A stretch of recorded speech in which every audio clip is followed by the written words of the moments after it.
Hello, everyone. We're back. A 2 week hiatus. One because actually, I think we were only gone for 1 week, or was it two? It was two. Oh, I can't remember why we were gone for 2 weeks. I remember I was sick one weekend. I was sick last weekend, That was probably it then. and then The week before that, Cedar was on. oh yeah, yes, we were talking about Kotor. But today, you, my friend, found this lovely thing. Yes. So, so a while back, Smudcast had covered it. I rewatched it or a little bit of it recently, and though I'm not familiar with Bioshock like you are, I still have shit to say about this. I am a fan of the Bioshock series. I do quite enjoy all three games. I know, but Infinite's like the black sheep, but I actually enjoyed it very much. Which I didn't feel like, oh, it ruined Bioshock or what have you. It's relatively well thought out. I also do have some familiarity with this YouTuber. So, so for those of you who don't know, this video is by a user called Electric Dragon 505, also known as Animat. He is a he's a predominantly a cartoon YouTuber. He reviews a lot of animation. He's very I've watched some of his videos in the past. He's actually some of his content's actually pretty good when he's just talking about animation.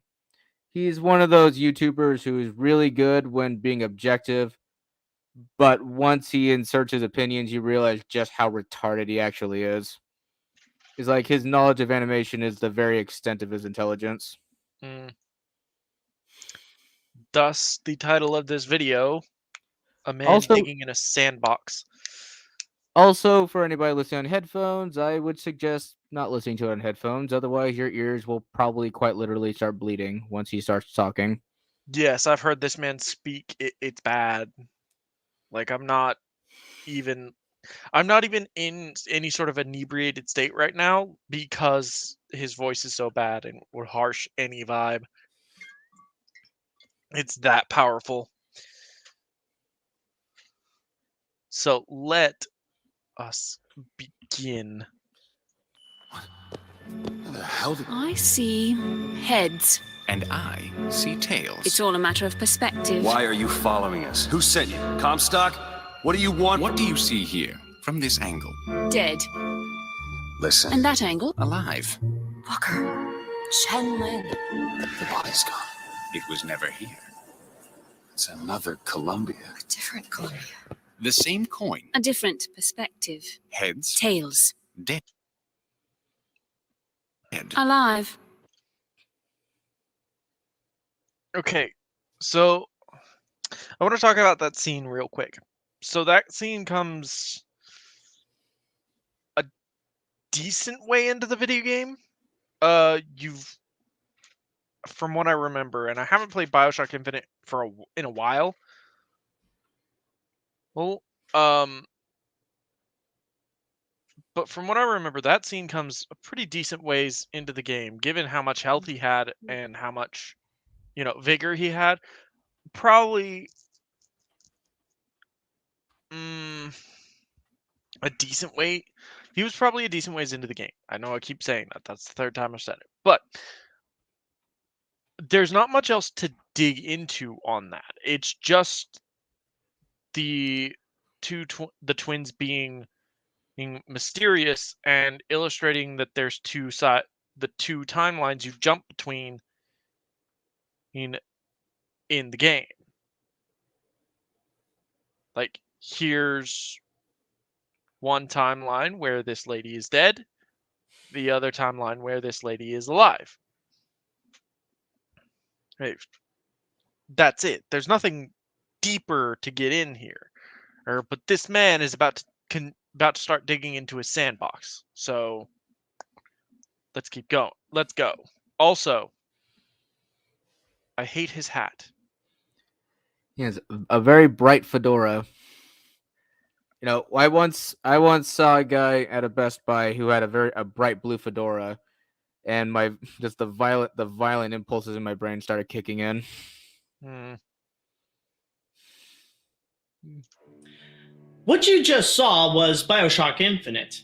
But what I saw was actually a coin that has two sides on it. Metaphorically, of course. I don't literally mean this coin that I'm holding here. Now, on one side, and this is the side that most people usually see, is a fantastic game that even I consider it to be one of my favorites.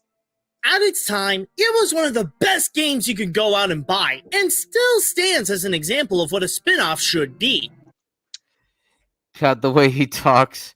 Hold on. Let me look at when Bioshock Infinite was released. I need the jogging of my memory. Yeah, I would not be in the least bit surprised if the guy took some acting courses in college. This is the kind of shit they teach us in acting classes. Try to stretch out certain words. Try to exaggerate the pronunciations because that somehow makes the word sound more appealing. You can hear this shit all the time in commercials.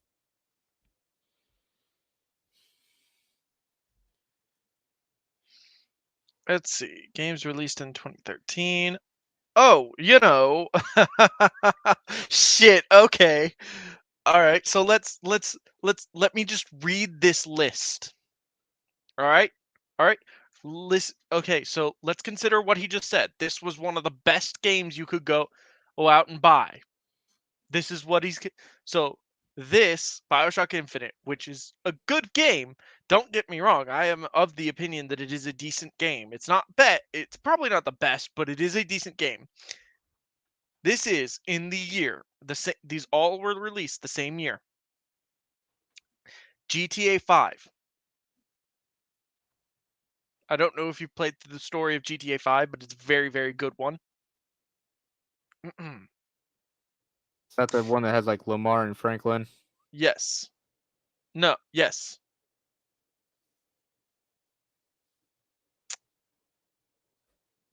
Let's see.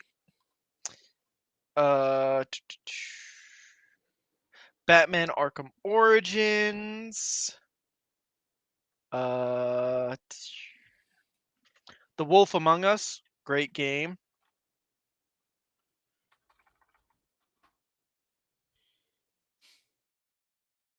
Dead Rising 3.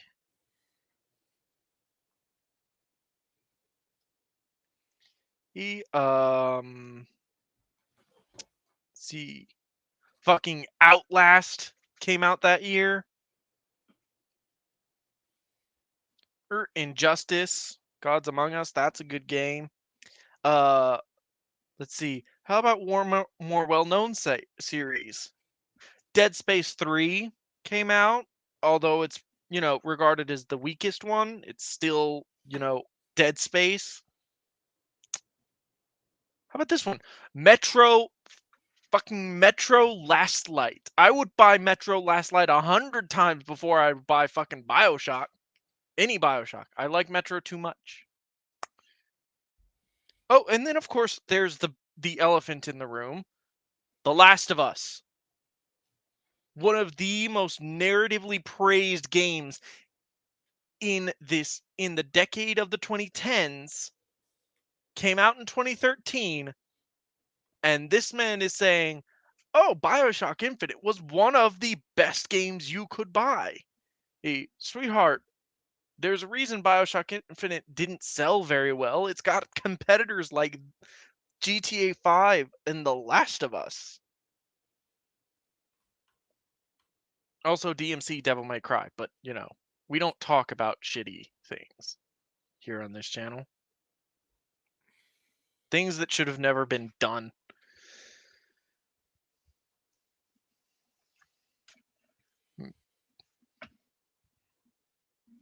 Its identity is completely original with a batch of new characters, set in a new timeline at the turn of the century, placed in a new environment in the skies, and an entire plotline that is complex, yet highly engaging for the player to follow Booker and Elizabeth as they escape Columbia and unlock the mysteries that are within, especially with Elizabeth's powers. I have a better. Eh. Elizabeth's powers honestly seemed like more of a cop out than anything else. Like they were an easy way for the writers to get out of situations where hello worse than you. Like Elizabeth's powers, in my opinion, just as a game mechanic, were just cheap. Was honestly just a cheap way for the writers to get out of situations where they had written themselves into a corner. And not that it's not interesting, but that's how it feels sometimes. And we've got an ad in 5 seconds.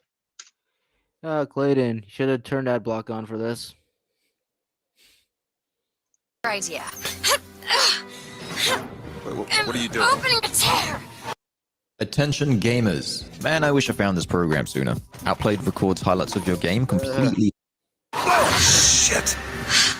What is that? It's a tear. I used to open them all the time in my tower. What is a tear? It's like a window. A window to another world.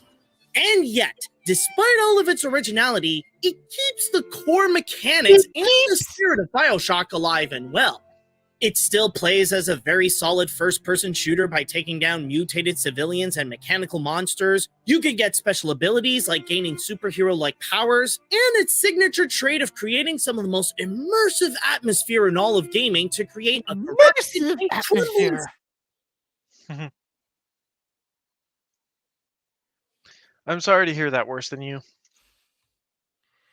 Yeah, I had to Whoops. work this morning too. City that's not on land that was conceived as a utopia, on top of still keeping the audio diaries. Lady Comstock seems to believe the child is a result of some errant act of carnality between myself and her beloved prophet. I told the poor woman the truth, that the child was a product of our little contraption, but I think she found that less believable than her delusion. It was the new take that the franchise exactly needed, especially after the disappointment of the second game. I mean, Okay, so here's the thing. I, in no realm of reality, believed that Bioshock 2 is the worst Bioshock. And I was under the impression that many people thought Bioshock 2 was pretty good.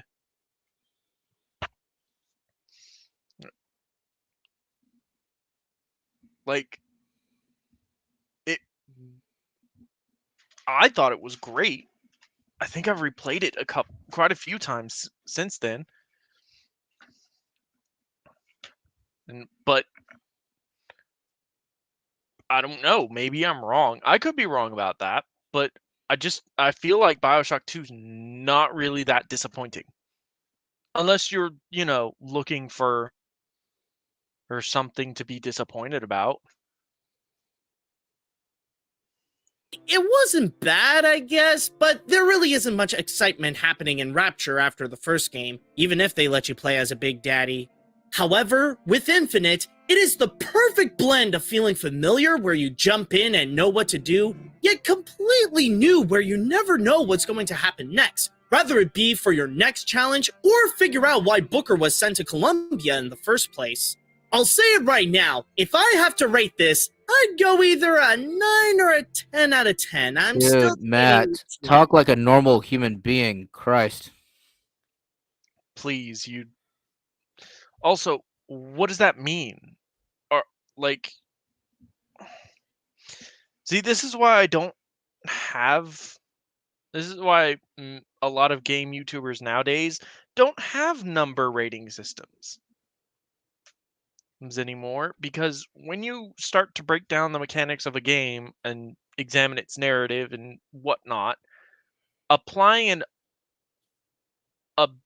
and objectively examine it, applying a singular numerical value to that just is weird and hard.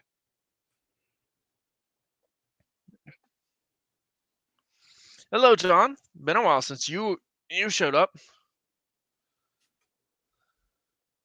But for sure giving it the Animat seal of approval. But again, Oh God. There was just a giant golden seal. Yeah, he does that in some of his in his reviews. that's only regarding one side of the coin that everyone sees. Very few have actually looked upon the other side of the coin to see what the game is actually trying to say to them. And I don't mean the story about a guy and a girl trying to escape a floating city with quantum physics. Okay, but that's the story that happens. Ah, I understand. Oh God, the soy face. Complete with a pudgy face, glasses, and a fedora. I'm actually talking. There we go. But that's the narrative that happens. I mean, yes, Comstock being, Comstock is secondary. We're more concerned about, well, free the girl, square the debt. That is the primary motivation for most players, and he's very much a meme. Meme John. But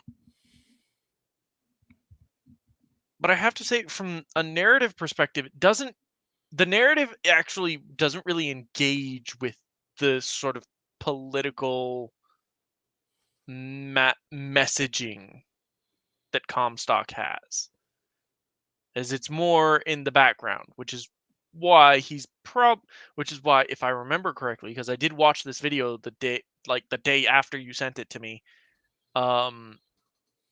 he reaches pretty hard for some of his points and some of his arguments.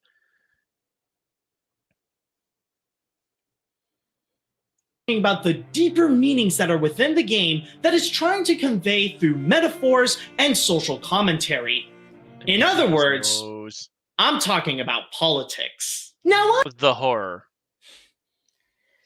See, I can already tell by just simply stating that, that you haven't actually stopped to consider the actual political philosophies in play here. You're simply using your own confirmation bias from the narrative of Bioshock 1 and 2 of Bioshock Infinite to make this video.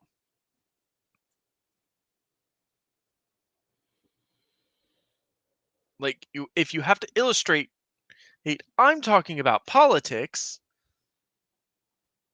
then you've already said, I didn't actually examine the political messages here and sort of try to break down their underpinning philosophies and why they came to those conclusions. And I'm here because my bias tells me that good man good, bad man bad, and that's about as deep as I'm gonna get. And you know what really actually kind of upsets me is there is a video to be made here about the differing sort of political philosophies of Comstock, the Vox Populi, the different messaging that it sends, and the sort of deification of the founding fathers that Comstock undergoes. There is much here to be examined, but as I illustrated in the title, this man plays in a sandbox. The rest of us understand it's a desert. I know that there are a lot of people out there that would use the three wise monkeys philosophy whenever they are confronted with any form of social issue, and all they do is just completely bury their head in the sand and just magically hope that the problem would just sort itself out and go away. And their only real contribution is that they would go and scold anybody that would dare bring up the issue near their area. Well, okay. Well, I'd like to see some examples of what you mean. Also, I'm pretty sure what you're. I think where he's coming, what he means is just that people probably told him to stop talking about politics in his videos. Mm, Probably since I imagine a lot of his fans, or should I say, former fans, probably have different political views than him. Like this guy has like raging Trump derangement syndrome, of course he does. and I'm sure that won't in any way influence the video. yeah, and people don't, and probably a lot of people don't want politics mentioned in these types of videos because this is about escapism. People don't people don't want to be reminded about the shit that goes on in the real world. Anyway, a straw man is easy to create and defeat. That's all I'll say to that. So yeah, this the last thing those types of people want is a YouTuber using their channel as a platform to preach their own really shitty political takes when this And is to supposed to be about like animation or video games. Hmm. those people, honestly, all I have to say is just screw them. Anybody that would be stupid enough to go and tell anyone to just stop talking about politics deserve to have a little taste of shock jockey. Stop talking about politics. You've proved, like a Hollywood celebrity, you've proven yourself multiple times to be too stupid to actually address politics. Yeah.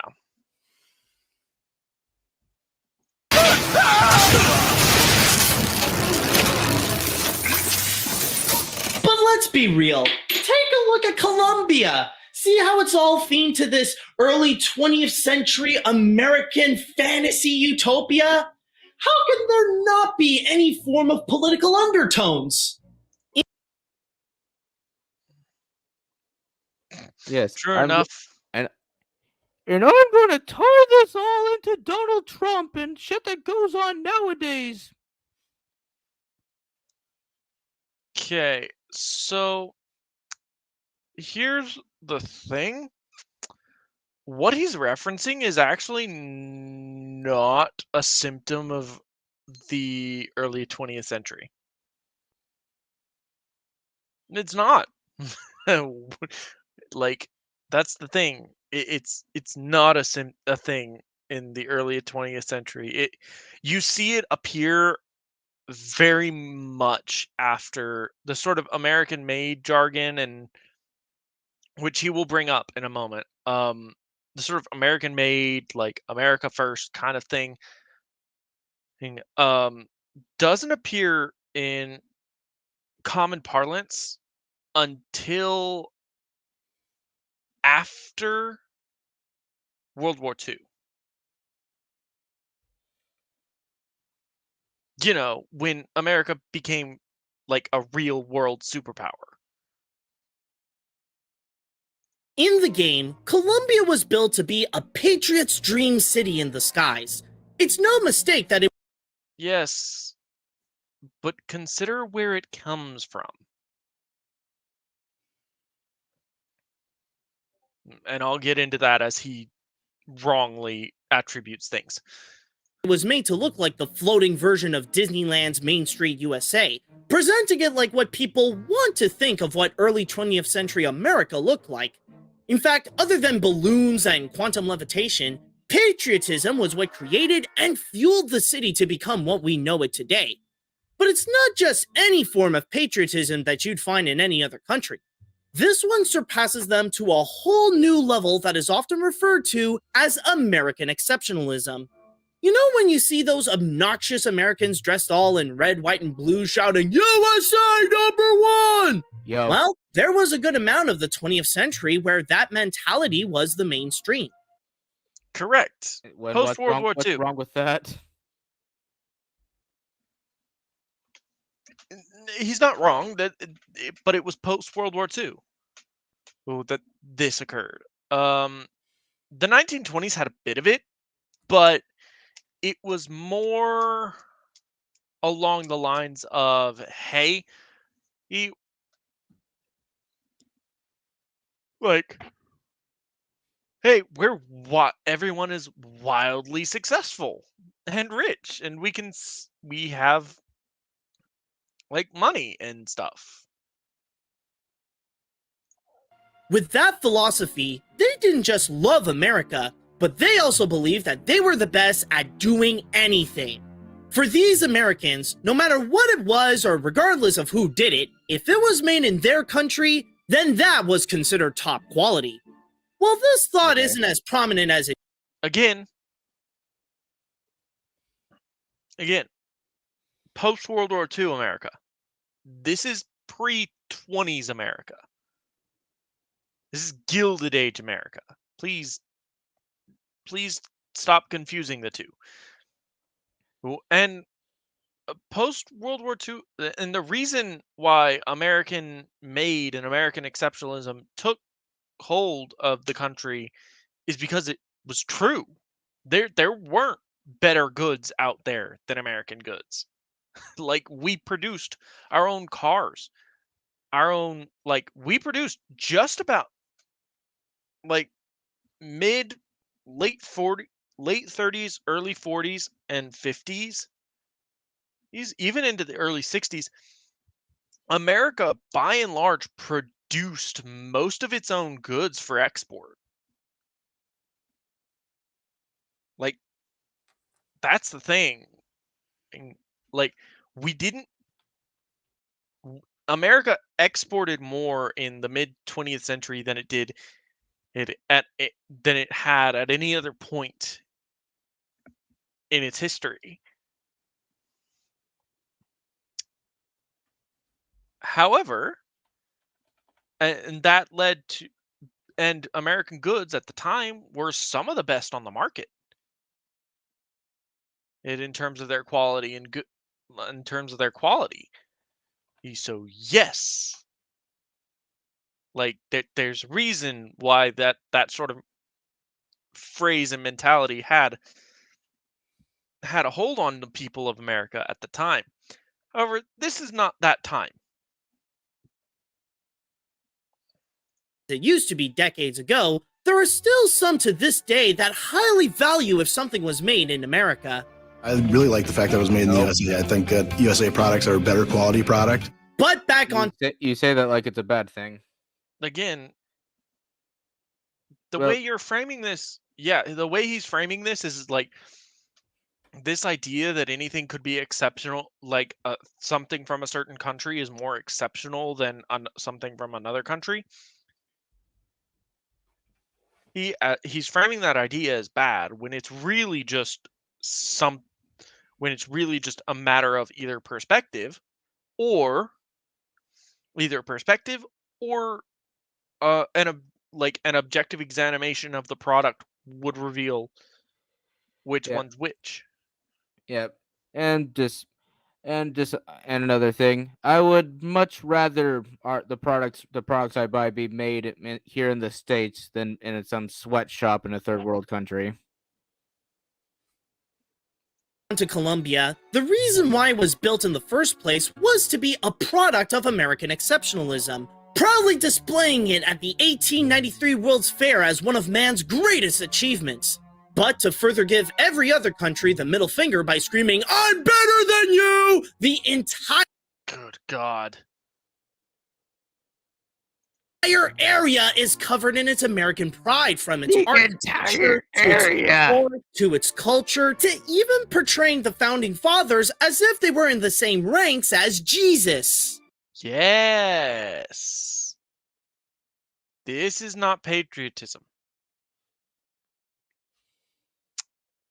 And when he finally gets to a point, I'll address that. But right now, I can tell you right now, I can absolutely tell you, he's about to move from American exceptionalism to patriotism to nationalism to cult to believing in your own country as a cult.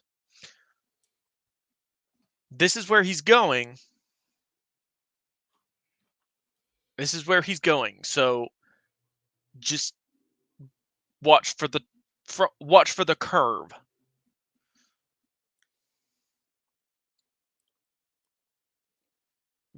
We know because the Angel Columbia favored our founders with 3 gifts of gold.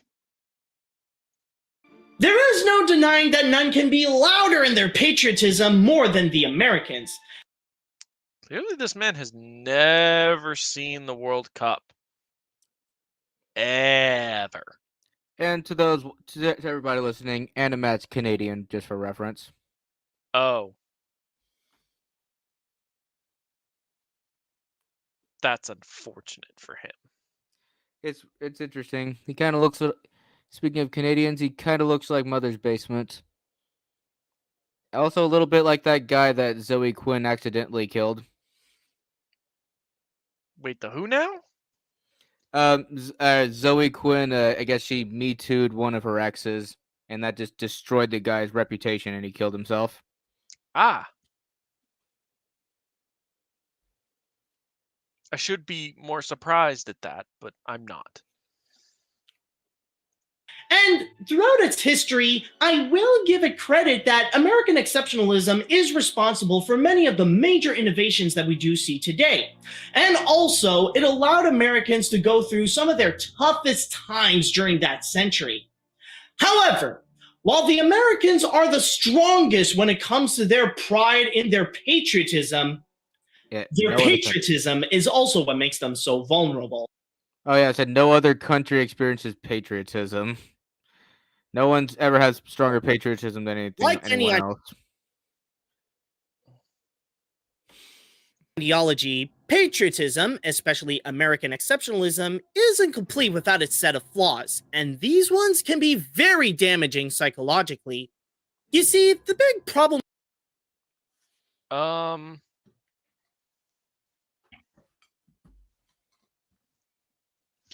Oh, you mean the guy that like pushed the TikToker, off a cliff or something? John? Wait, what now? Yeah, someone pushed a TikToker off a cliff. Which,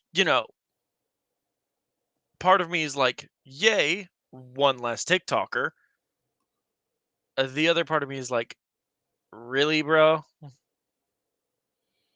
Wait, that person died? Like, yes. Okay. Oh shit, man. That's what I heard. To be fair, you could say the same thing about YouTubers or Twitch streamers or what have you. Ooh, so, I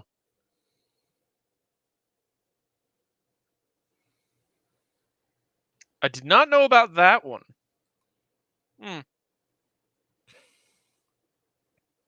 How is it manslaughter? She shot him.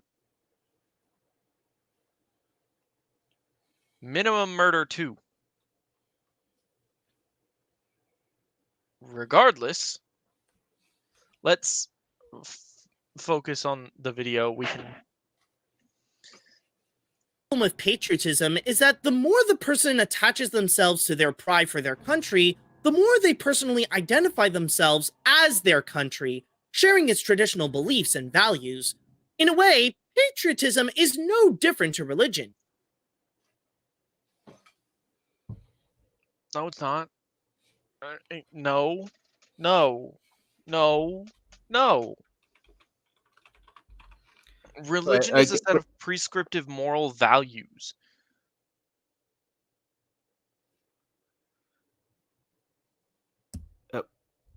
Okay, rewind the last 5 seconds. Just want to hear that again. Let's go back 10. The more they personally identify themselves as their country, sharing its traditional beliefs and values. In a way, patriotism is no different to religion. In fact... Okay. No. Let me explain why. Religion, as a general rule, is a set of prescriptive moral values on how you should live your life and interact with wider society. In order to give it in order to get into heaven, for example, you have to be a good person, ask for God's forgiveness, and give to charity, basically be a good person. Don't lie, steal, murder, or that sort of thing. Patriotism is having pride in the values and traditions of your country. These are not the same thing. There may be some overlap, but they are not the same thing. And because the values and traditions of a country will vary from country to country. America has values and principles, has traditions and values, those rooted in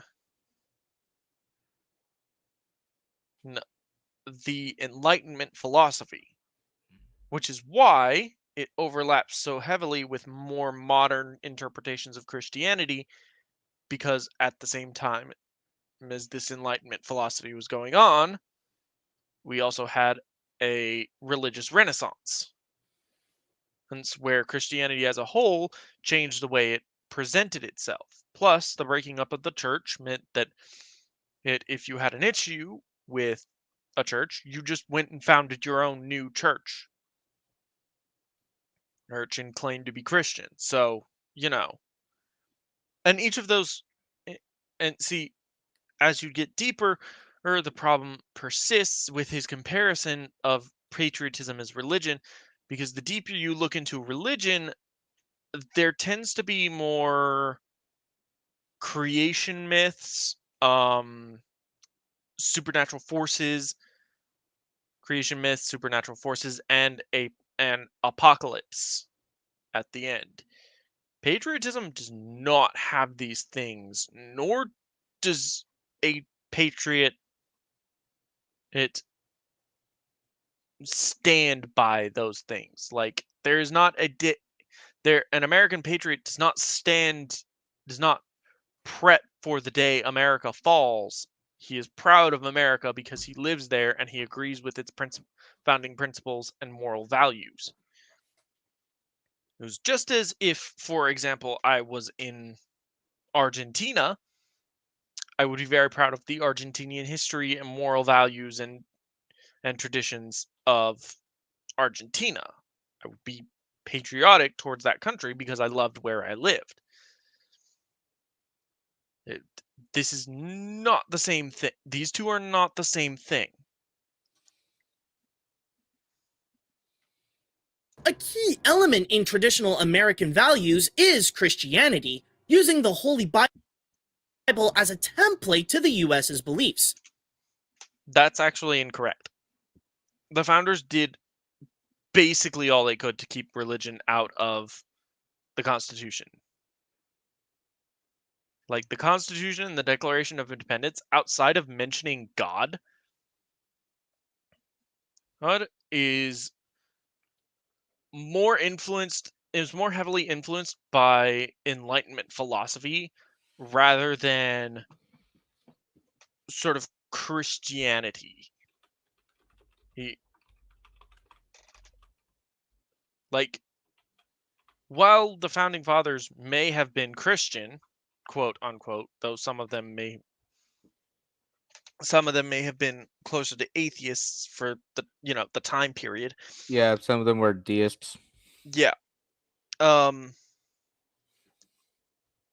They very much went out of their way to keep sort of religious philosophy out of the Constitution and out of the laws and governance of the country.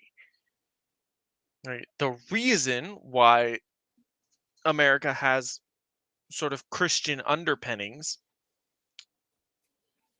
is because the philosopher is because of that background. That many of the people that came over from that we've had the Germans, and that we've had many different Christian philosophies come over from Europe and other places. For example, one of the one of the biggest religions in the country now is actually Catholicism. Because so many people from South America, where Catholicism is very heavily practiced, have come to America.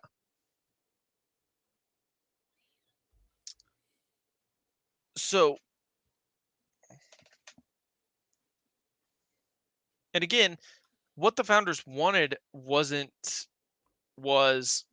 more was state power aside from central power, whereas any religious philosophy or any theocracy will focus its power around church, worshiping the deific figure.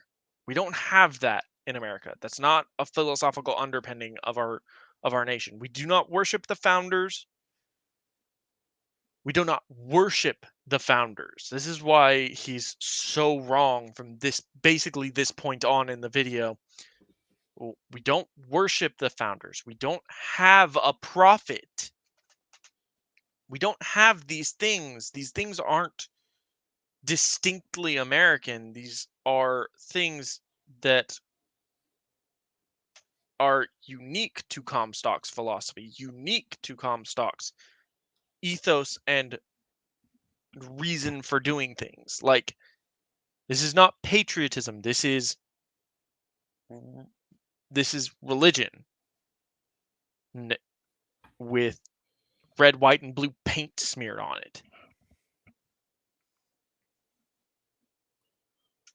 In Bioshock Infinite, the principles of Columbia are purely a mix of both. Like, this is the thing. Like, look at this. This is the thing that he's literally presenting. After the victory at Wounded Knee, the angel Columbia did present herself to Father Comstock and show him a vision of the future. Like, he's literally undermining his own argument with the footage he's showing.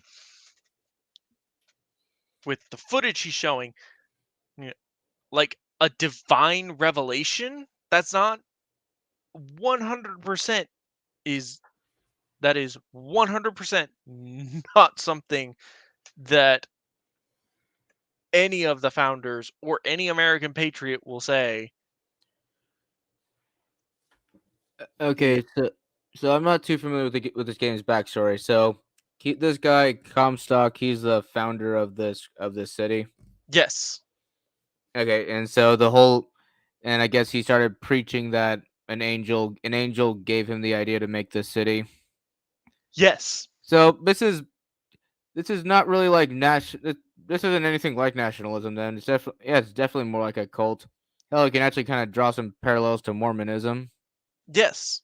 Like, there are many parallels you can draw to various religious movements. Islam with the Islam, Christianity, even Hinduism, arguably. With divine revelation is not a patriotic thing. It does not exist in patriotism. While like a Christian American patriot will say, like, this country was founded by God, like it was founded with God's guidance, they will not say it was founded to be a bastion for the Lord. It was founded to be a Christian country. I highly doubt any American would make that argument. And I say that because, I know there are people out there that will, but you could not, for example, say that those are American, that you could not, for example, say the general public, like, who by and large are American patriots because they love the country they're in and all that, would say that divine providence guided it, that the founding fathers were prophets leading us into a new golden age. age of prosperity. Yeah, I think you would find very difficult to find anyone that actually held on to that sort of belief system. American and Christian values. A few years after the fair, the Proof that this man doesn't really know American history all that well, which, to be fair, he doesn't have to, he's Canadian. But still, you should have done he should have done at least a bit of research to sort of examine this philosophy further. the city's founder, Zachary Comstock, decided to fully separate himself from the American government after refusing to follow their rules, and Comstock made himself both the leader of Columbia and a prophet to present Okay, what does himself this have to do with? Okay, what does this have to do with American patriotism then? If he's if the if he didn't get along with the actual American government, Like, yeah, that's the and thing. decided to make his own nation. Correct. And so okay, so sorry, one more thing. So okay, so the city of Columbia is not America at all. It just has an American motif. Correct. Kind of like how a lot of countries that are founded by people from other countries will have a similar motif. Like you'll find Yes. a lot of Spanish influence in Hispanic countries. Yes. Okay, sorry, go on. No, you hit the nail on the head. This has nothing to do with patriotism. This is one man's cult above. This is one man's cult in the sky, but he's about to attempt to tie everything together. more divine than the common man, so that he has more of a say on the laws of the city. Kind of like the gatekeeper of these traditional values. Okay. Again, he's not. But again, he's not protecting traditional values. He's protecting his position of power. Or that's not the same thing.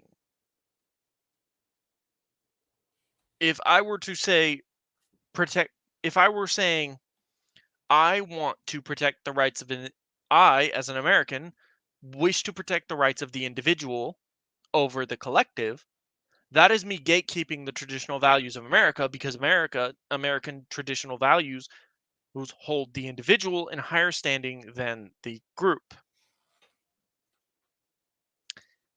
In Comstock's case, he is divine. He has divine providence. He is, for all intents and purposes, a deity, or a deific figure if you want to get technical.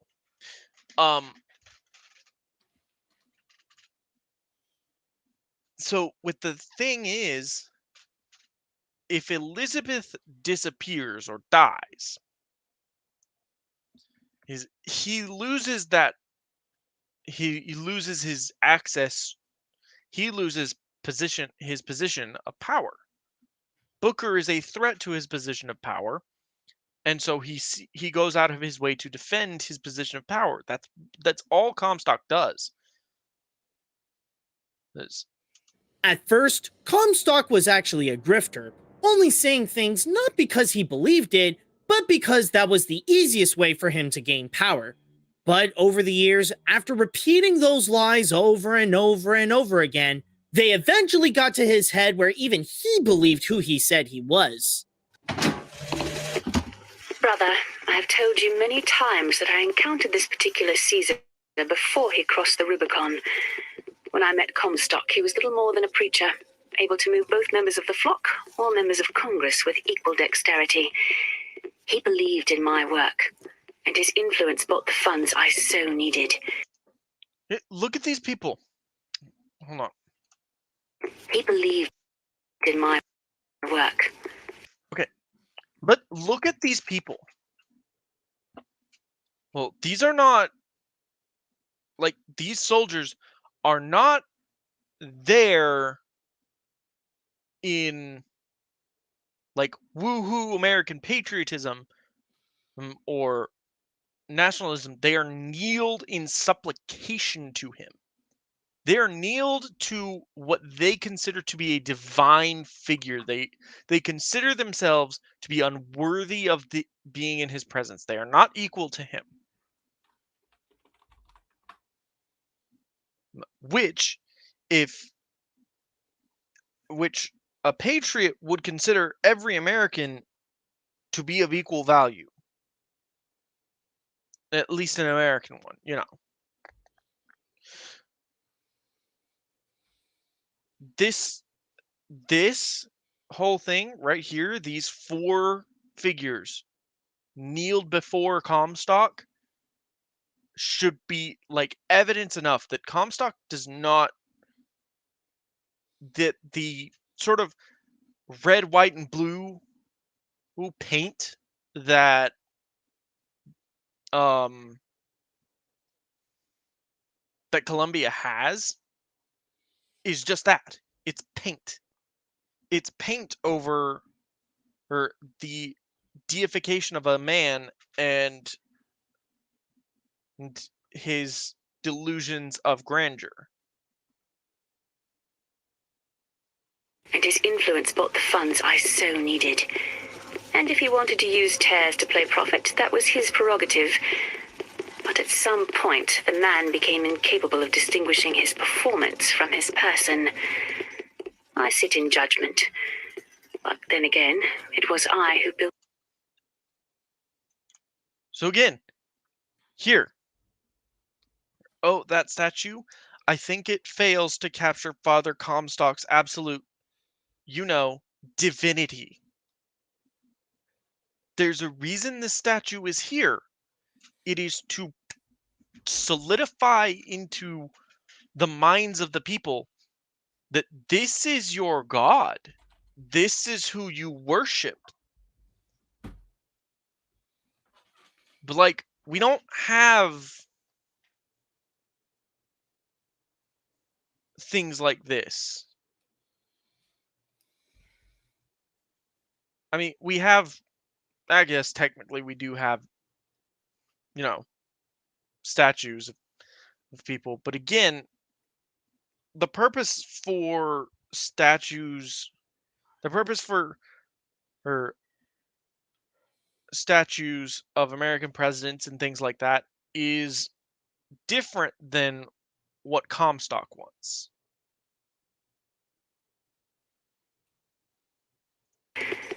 I sit in judgment. But then again, it was I who built the stage. And thus, this patriotism that filled Columbia with pride turned into a crueler and even more sinister version of this ideology: nationalism. All right, there's nothing wrong with nationalism. Valuing your country over the rest of the globe is not a bad thing. You idiot. But since I've said that, let's just skip ahead to the end of the video because Lord knows he doesn't make anything else. He doesn't say anything else worthwhile about nationalism.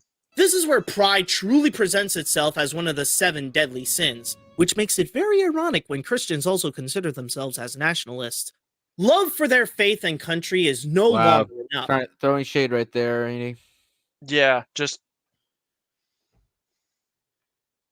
They demand superiority. Love for their faith and country is no longer enough. They demand superiority.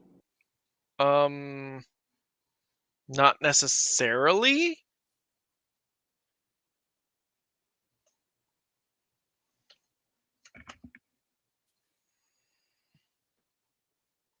Okay, is this supposed to illustrate? They want to use their religion. Like, why did you film this? I assume he took this gameplay footage himself. So why did you choose this? This is just regular. Like, here's the thing. This man is holding up a wanted poster, and these people are searching them because Booker is a wanted. Booker and Elizabeth are wanted. They're criminals to these people. I don't know. Maybe he has an editor. Like, I don't. And maybe just said, "Hey, editor, use a scene that displays police brutality."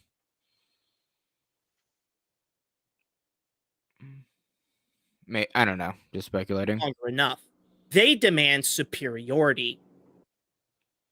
They want to use their religion and nationality as an excuse to be dominant over those that do not share theirs, which they then believe that they are entitled to excuse superiority. They want to use their religion and nationality as an excuse to be dominant over those that do not share theirs. Okay, what you're describing is totalitarianism, not nationalism. And there is a difference. See, what he's describing is totalitarianism, and I know it is because he's stating that the philosophical underpinnings of X religion or Y governmental philosophy you should be superior to everyone else's, and they are wrong for not being under or X government or Y religion. It drives extremism all over the world. And yes, you could argue that there are nationalist extremists. However,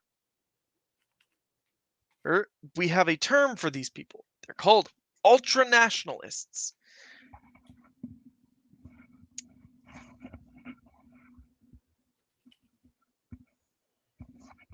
And ultra-nationalists will basically do anything in their power to ensure that the country of their birth is a shining beacon is like the best. So, for example, a Japanese ultranationalist, especially during the time of World War II, would have taken any sort of idea that the emperor was fallible or that Japan wasn't the greatest country on earth as blasphemy. They turned their country into an object of worship. That is not what a nationalist does. A nationalist puts their country first above all others, which is understandable because, you live there or you want your country to be the best. Just having pride in your country is not a bad thing. Which they then believe that they are entitled to have more privileges and rights. Again, no. No, these are all things that are not either consequences of nationalism or these are not things that are either consequences of nationalism or consequences of patriotism. These things don't flow into one another. In the case of Colombia, American values and Christianity were the only acceptable rules of the city.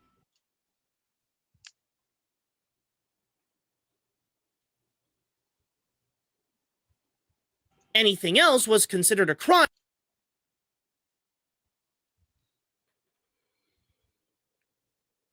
Okay. Was considered Against what they viewed as humanity. Okay. Again, no. But let's look at what's happening on screen. No. Comstock went to Peking. This is presumably during the Boxer Rebellion. No. Slate. Comstock wasn't there. The Boxers took my eye and 30 of my friends. And so, methinks, that one could look at this and say, this is a lie. This is a lie. Which tells me that the sort of red, white, and blue paint is just that. It's paint. And the fact that this man just keeps pretending like he can't see the paint and how it chips away when you actually start to pick at it it means he hasn't really put that much thought into this video, number one. Number two, the game of Bioshock Infinite itself. And since we are talking about American values, this also came with some of its more toxic ideologies that they applied here. Capitalism and Ah, right. Remember, capitalism is evil. Well, despite, unconditionally evil. yes, unconditionally evil. It is a demon. It is bad, always bad, forever bad. And it is bad, it is a bad thing because, Money, Marx, greed. because poor people, because people can't live, because people can't buy their own islands. And then the rich exploit the workers and whatnot. Not that wasn't a genuine problem for the time period, but if he was going to address the underpinnings of the Gilded Age, of the remainder of excuse me, damn, okay. If he was going to examine the underpinnings of the Gilded Age politics, of the Gilded Age exploitation of the rich and of trusts and monopolies, he's during this time period, I think that would have been, there actually would have been decent content to this video. Instead, capitalism is a toxic behavior of nationalism. Instead of, the philosophy that gave him all the tools and whatnot that,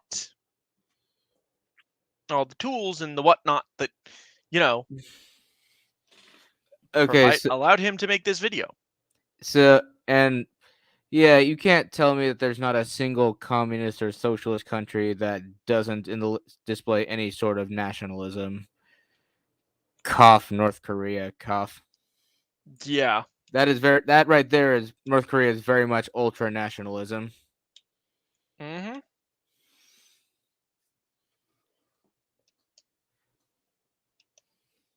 systemic racism.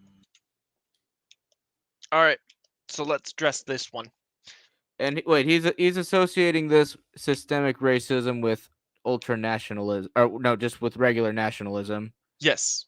Never mind that countries like the United States and his own country are very racially diverse. They are immigrant countries, but whatever.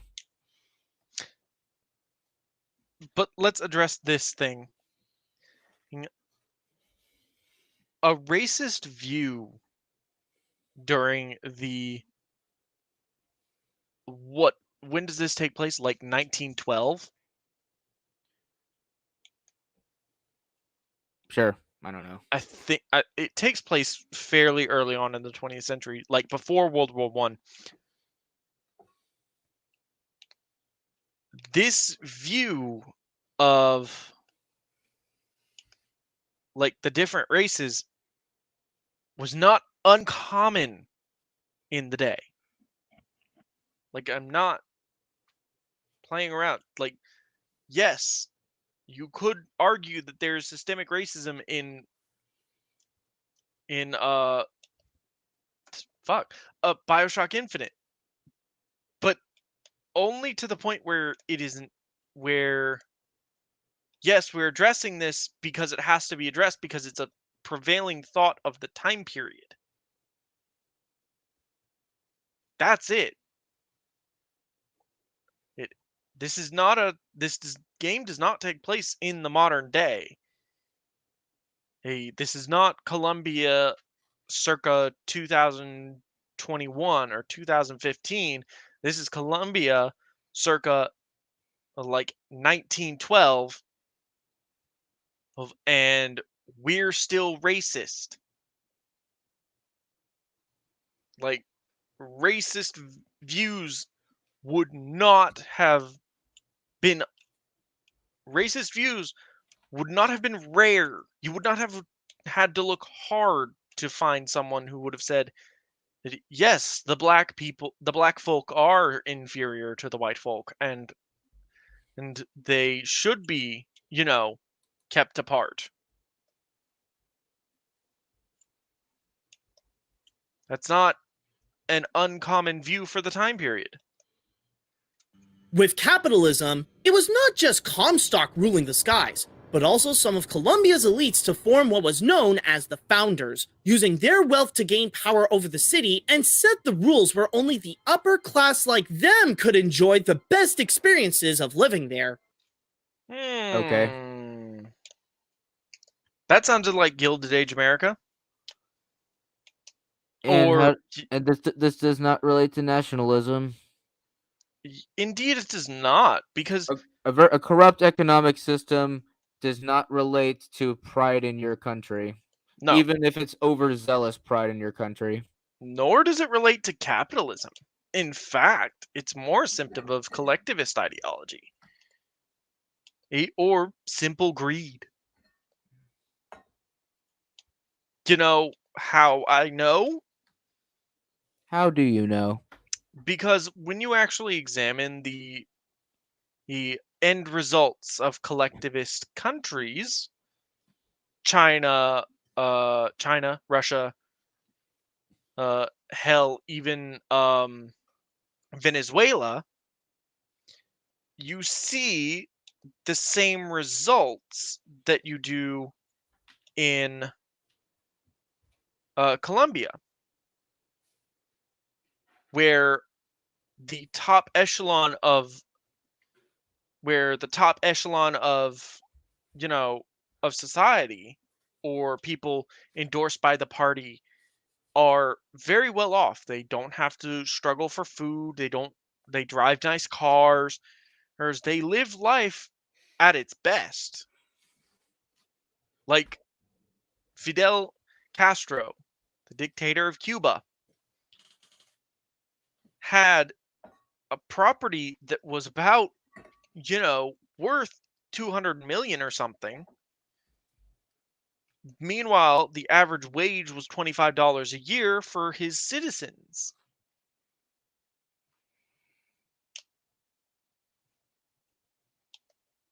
This is not like the sort of thing he's describing, the exploitation, the gathering of an inner circle. These are not things that are alien.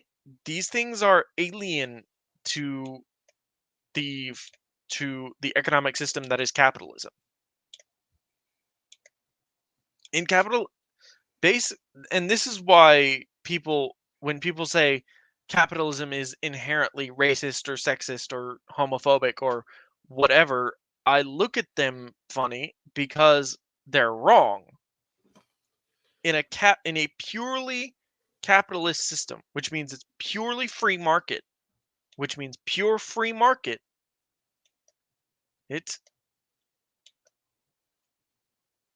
which means that the market is 100% determined by the consumer. Anyone and everyone can be successful, but you have to put the work in. It wouldn't matter what color your skin was. It wouldn't matter who you slept with. It wouldn't matter or what your political views were. Yeah, and this is why. I was gonna say it's. No, you finish first. And this is why there's no such thing as late stage capitalism, as they call it. Because capitalism doesn't reach a stage in which it is young or old or new or anything. It continues to persist because it goes with the market. If your product doesn't sell, make a better product. If your product does sell, well, congratulations. You are entitled to those profits. All right. It's the market appreciated you. Okay. So I was gonna say it's funny how you mentioned work, because a lot of these tanky types. They hate work. They don't want to work. They want to put in just minimal effort and expect a decent living out of it. Mm-hmm. There's a whole Twitter thread. There's a big Twitter thread about communists just kind of going like, "Oh, hey, what are you going to do after the revolution?" And then one person's just like, "Oh yeah, I'm just going to work maybe 6 hours a day and then spend the rest of the day playing video games or tending to my garden or some shit like that." As for systemic It scares racism, me just how stupid so many people are. Uh-huh. only whites could be viewed as the superior race that deserved the best of life. And if you weren't considered perfect to a nationalist, like having a different color of Wait, skin, is it just whites though? What about Irish and Italians? Yeah, I mean, see, this is what he doesn't really get, like, okay, what is white. so so yeah, I haven't played this game. So in this game are there any Irish or Italians that get discriminated against? I don't think so. But it doesn't play the race angle very much. Like, this is this is about as up in your face with the race angle that it gets. And this entire thing is to allow Booker to basically push the people that are there into the freak out frenzy. Yeah, this is something that some of the people on Smudcast brought up a little while ago. It's like a couple of European members on that podcast, including Wisp, Mhm. brought up how just kind of today's perception of racism is very much very American based, like the Yeah, it idea of is. white people, black people, whereas back then in Europe they would see different nationalities as different races. Exactly. But worse still is that even then, if you actually look at the how historical races were treated, it didn't matter, like, unless you could actually, like, it didn't matter whether you were dark skinned or not. If you were Italian, people didn't like you because you came and took their jobs. If Hey, you were German, people didn't like you because you were dirty kraut. If you were Chinese, you weren't liked. If you were Actually, the Brits got off pretty okay. I'm I mean Shocker. they were British descent though.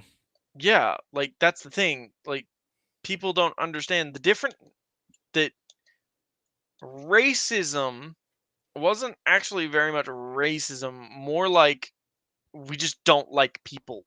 It's We just don't like xenophobia. these people. Yeah, We think they're inferior. I think the term would be xenophobia. Yes. Especially in this time in where, it was something like this was actually perfectly acceptable. Well, actually, no.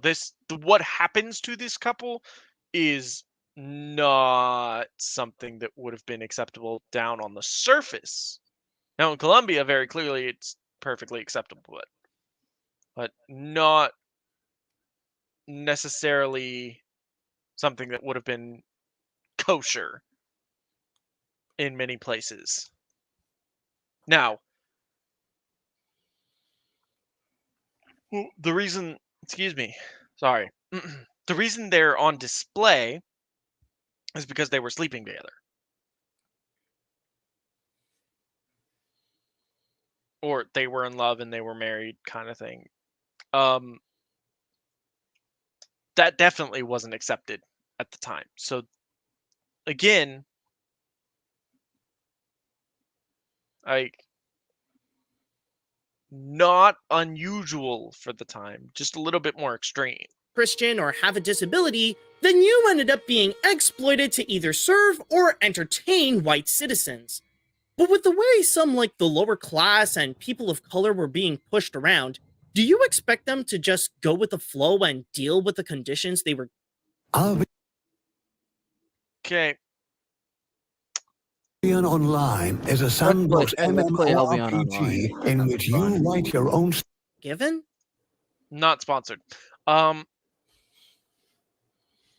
course not. Enter the Vox Populi, a resistance The socialists. Please call them what they are. group led by Oh, is that what they are? former maid that he framed for murder, Daisy Fitzroy.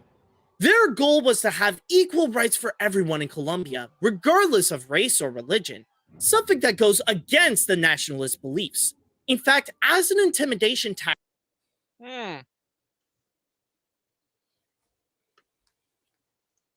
while the founders may had their mechanical Washington to shoot away enemies, Vox Populi had a killing robot of their own based on a figure the nationalists of Colombia despise for freeing the slaves, Abraham Lincoln. Comstock is the god of the white man, the rich man, the pitiless man. But if you believe in common folk, then join the Vox.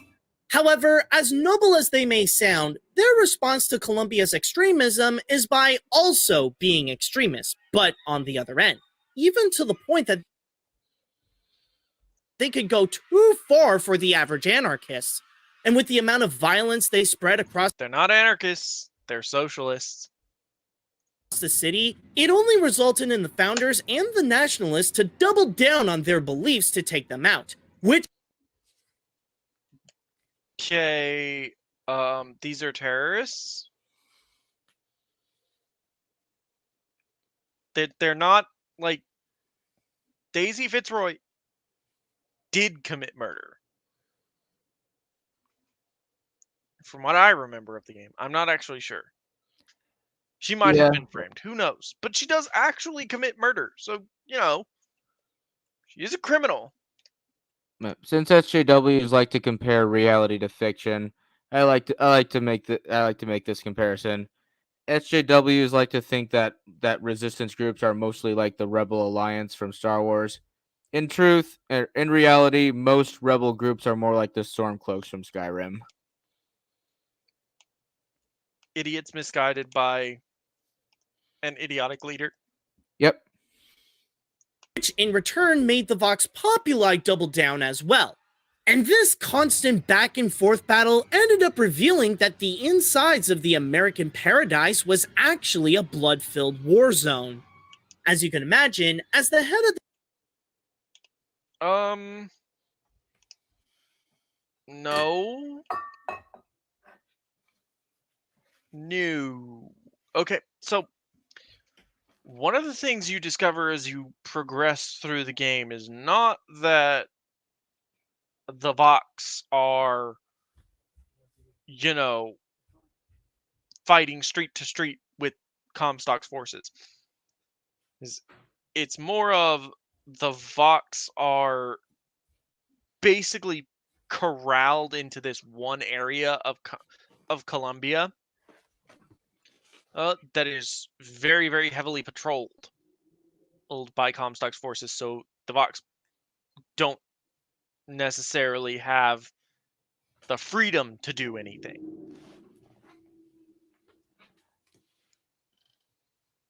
And when Daisy the reason Daisy and the Vox are introduced to the story at all is because Booker causes such an uproar that they see an opportunity and they take it. And what do? They spread propaganda. The real lesson to be taken from both Daisy and Comstock is that power is corrupt. Power inherently corrupts. Power is inherently corrupting. Like, that's it. That is the lesson to be taken from both of them. Daisy got everything she wanted. The people were free. Comstock was overthrown. And then she drank her own Kool-Aid.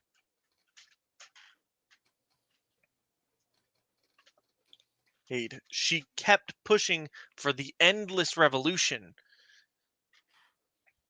And that sign back a couple of clips ago, keep your guns, we need food. The people under Daisy's rule are no better off than they were under Comstock. Just the people under Comstock didn't know how good or bad they had it.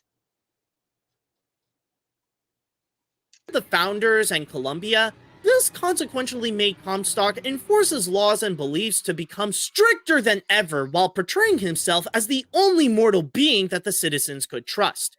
At that point, this is no longer nationalism that was ruling over Columbia, but instead, it was cultism. The heads in It was charge... cultism from the start. Cultism is not a word.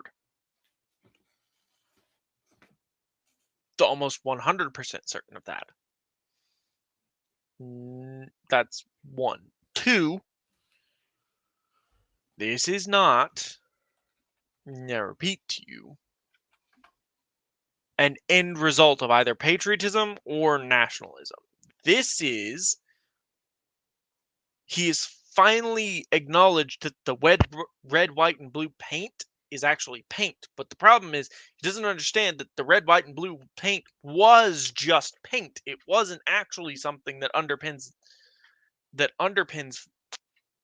Comstock or Daisy's philosophies. All of this is in, and furthermore, Daisy actually doesn't care about the people of Columbia. She just wants to get back at Comstock because he framed her for murder.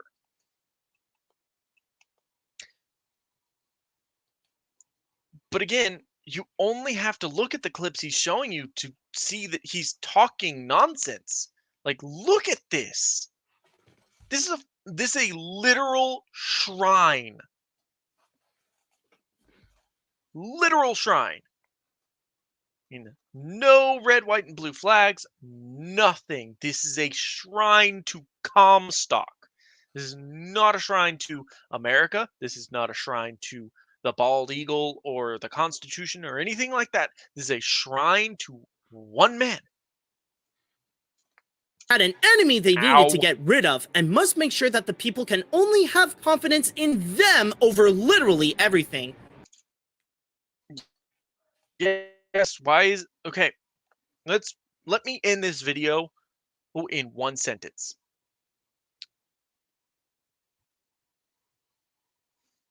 Stop rabbit kicking me. Oh, that's how you choose to end the video. Okay. Oh, no. My cat was was clawing at my foot.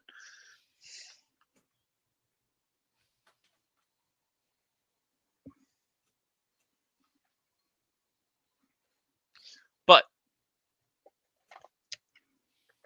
why does the initial attack on Booker T occur?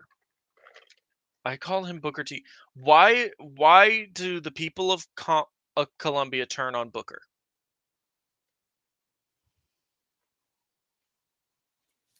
Like this is one of the things that happens during the game. He has a number on his hand. It's branded there, actually. And when the man Fink sees that number on his hand, and Booker is immediately public enemy number one.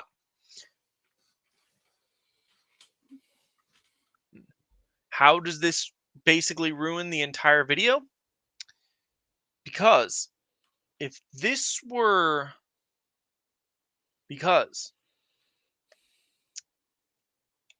patriotism and nationalism don't necessarily, patriotism does not have, and nationalism does not necessitate that the country have an antichrist, does not have a deceiver, does not have a devil, does not have a boogeyman. These are not things that nationalists or patriots worry about. They don't need them because they don't have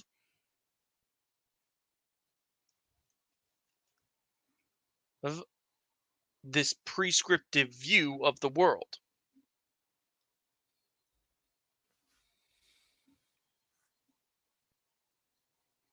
That one sentence, the whole reason why Columbia turns on Booker,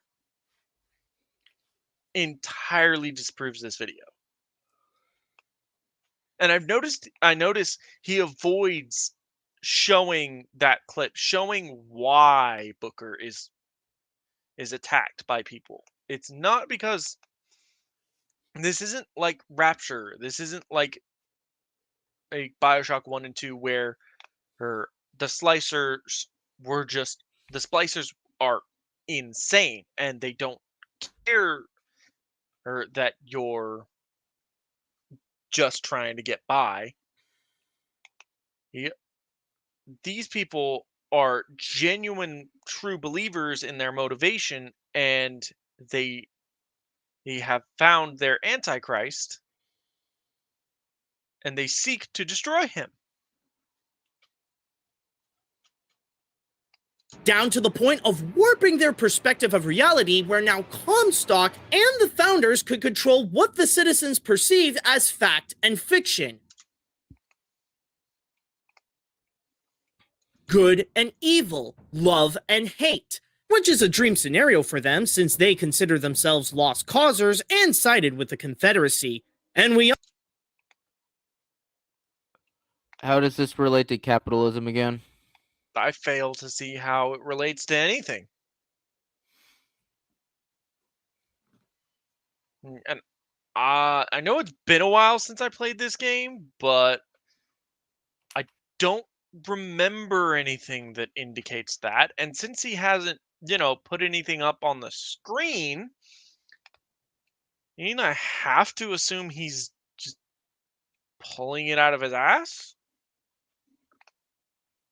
If you're going to make statements like that, friend, you have to back them up with evidence. Y'all know Confederates love them some good revisionism. At this stage... Do they? Do they?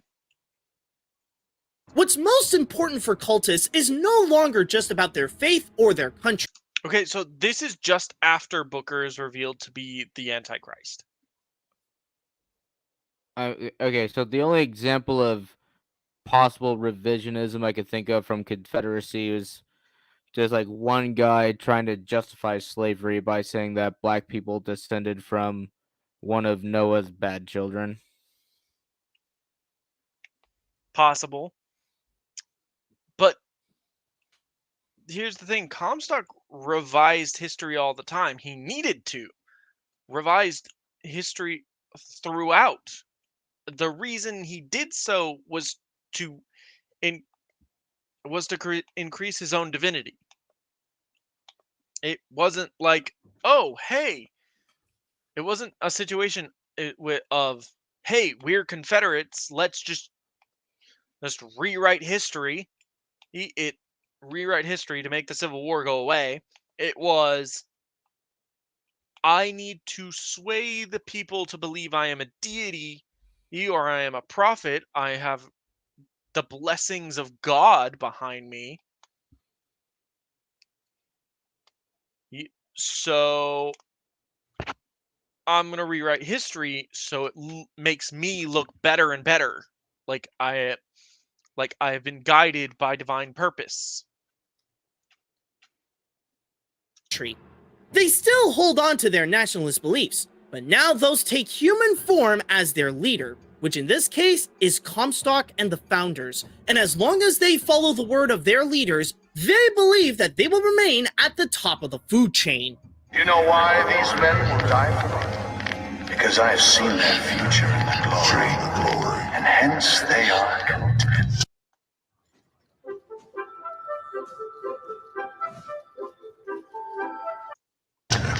By the way,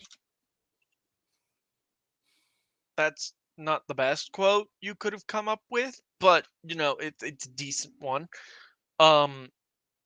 Yeah, that's not. He doesn't espouse nationalistic views there.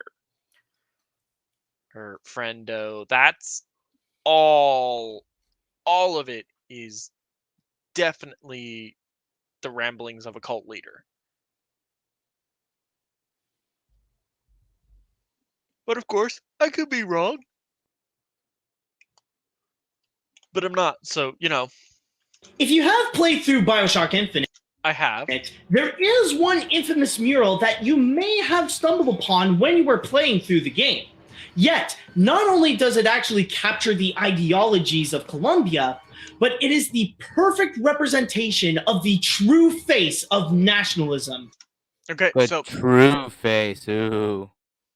So this is his big gotcha moment. This is the point. This is sort of the central point. This is his best argument. And so let's see it. I am talking about, of course, the For God and Country mural. Okay, so let's talk about this.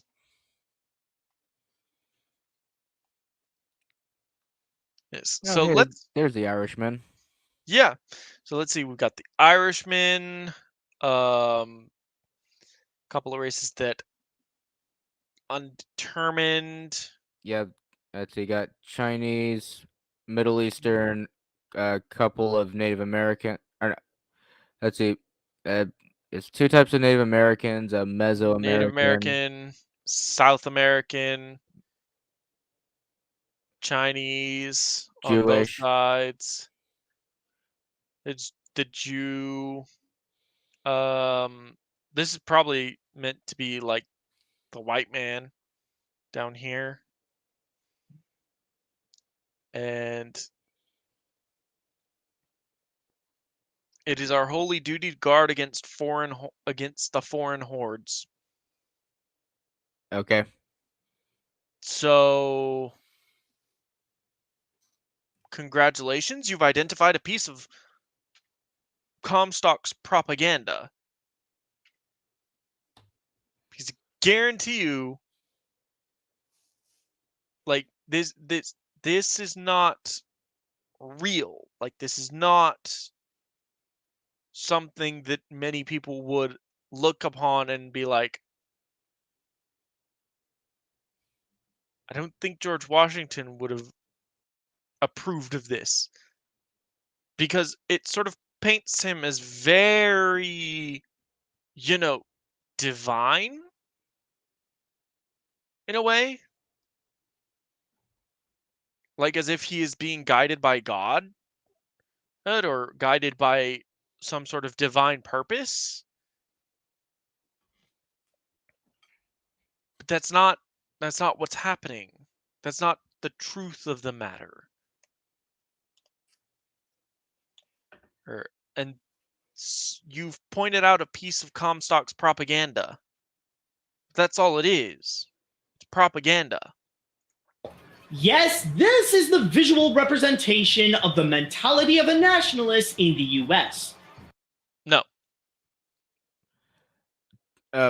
Wait, he's trying to say that okay, I am a nationalist. That lives in the US. And no, I don't believe in this.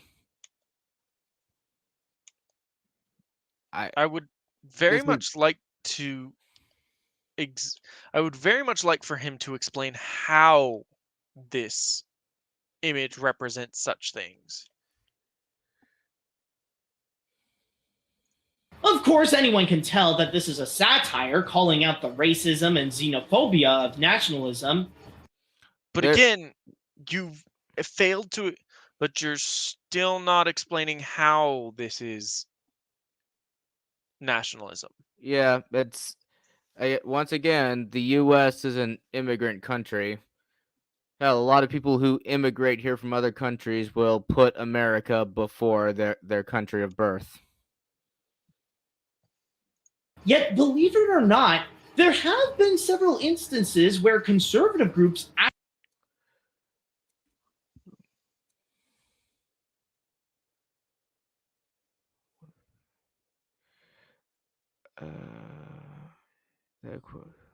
National Liberty Federation. I forgot to look that up. I don't want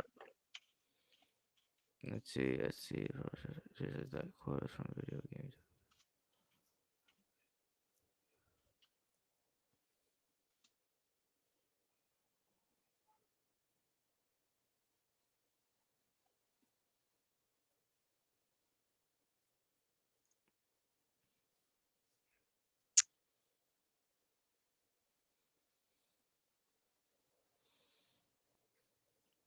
Did you find it? All right, so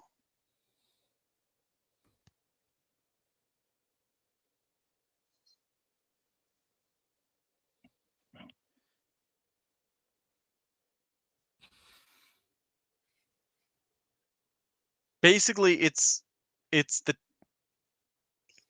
just a subsection of the Tea Party based out of Florida. Like what it like effectively it's like it's just like it's not even like a national group, like a nationwide group. It is literally like 6 guys in Florida.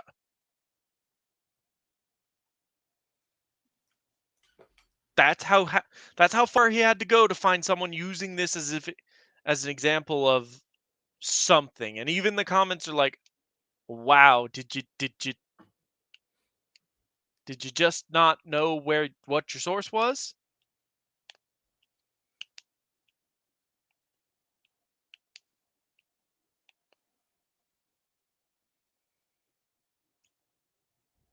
Actually presented this to show who they are without realizing where it came from in the first place. Really goes to show that parody can often expose a darker truth than one may expect. That's the point to parody? Like, this is why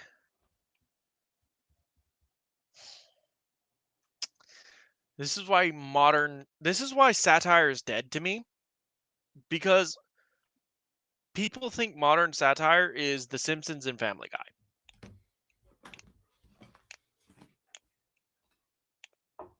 They've never read oh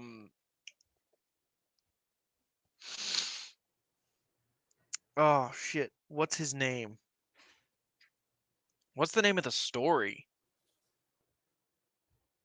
The baby eating one.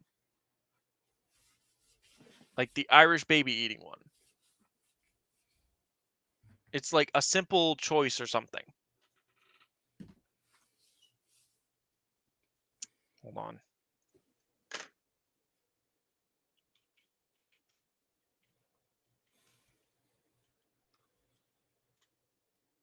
Modest Proposal.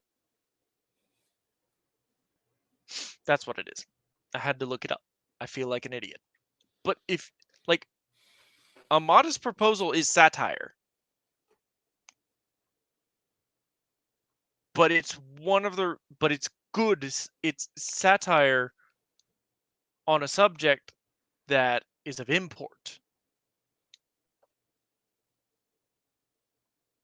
Like, it's satire about a genuine problem that people are experiencing and a solution to it, to that problem.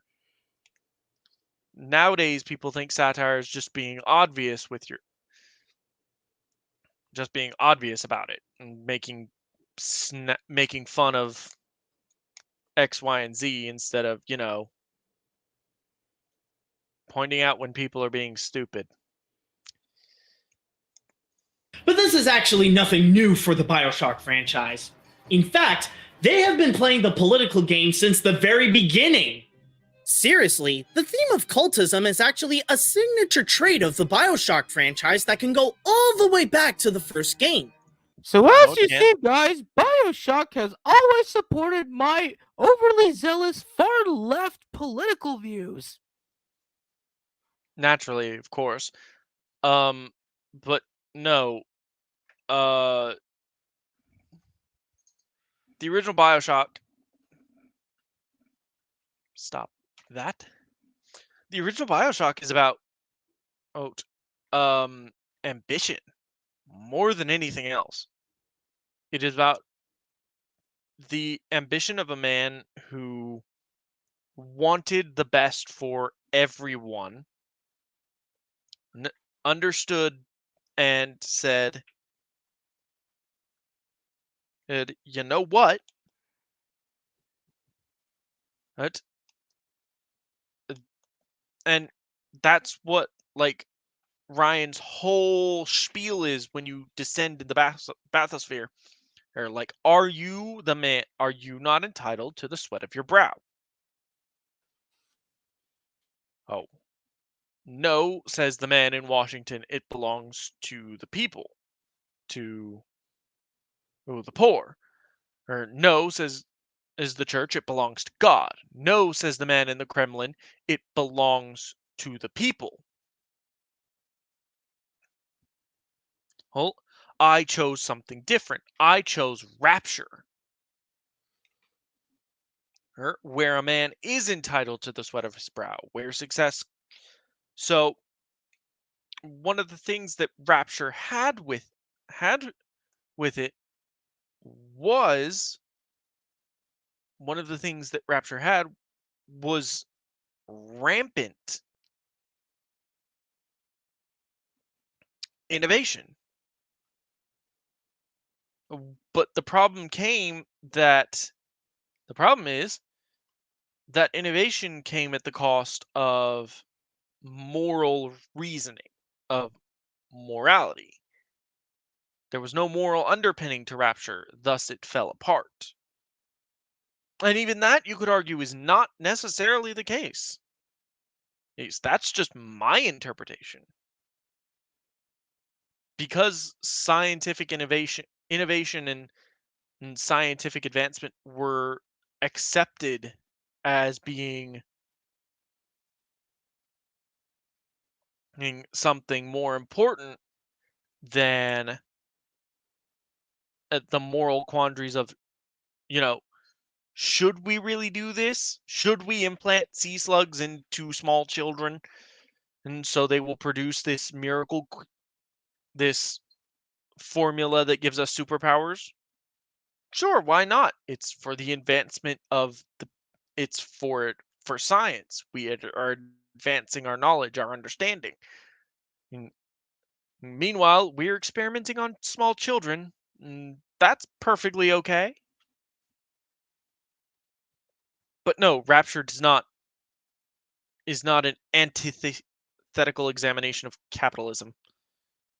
In fact, it is well known that the original is an entire allegory on Ayn Rand and her libertarian philosophy that she conveys in her books like Atlas Shrugged.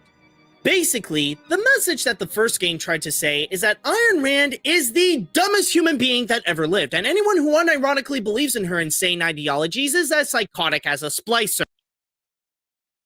No.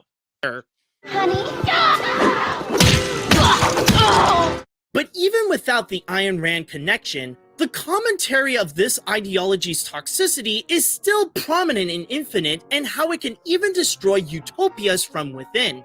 It begins as patriotism for their love of God and country, then it gradually transforms into nationalism where even the flaws of those values emerge to normalize bigotry and discrimination, which, if ever opposed or questioned, ultimately leads to cultism, where the people in power now have full control of how the individuals think. From everything I could gather with this game, it seems like it was cultist from the start. It was. Elastigirl is jealous of this man. How so? Because he's stretching farther and farther than she ever could. Touche. The person may think that they can make their own choices, but once at the levels of cultism, only the leaders can make the choices for them. Now, I know what you're thinking. This kind of madness can only exist in a video game. I mean, this is set in 1912. There's no way people can act like this nowadays, right? Actually, the only difference between reality and Columbia is that one of them is in the sky. When looking into the real world, especially in the United States, you can find that the country's Republicans are falling into the same trap as the citizens of Colombia. Oh, good Pay no lord. attention to the communist revolutionaries burning their cities to the ground. And those are noble fighters, noble warriors fighting racism and sexism and bigotry and And pushing their ideologies to dangerously extreme levels. I'm not saying that a liberal cannot be susceptible to this. No, because inherently liberalism values the idea of the individual over the group.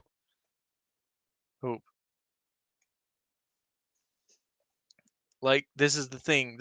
This is not an issue of liberal versus of these these clips he's showing are not liberals versus conservative, not extremist versus liberal versus conservative. This is extremist versus extremist. But further,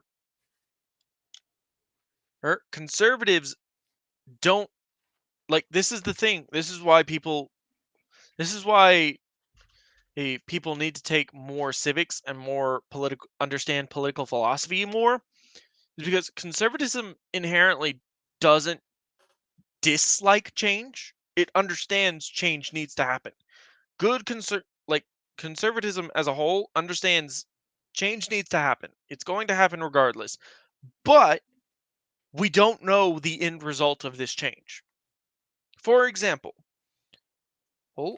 if I told you who I was going to, like, for example, let's look at science. If we came out with a revolutionary new procedure that cured cancer,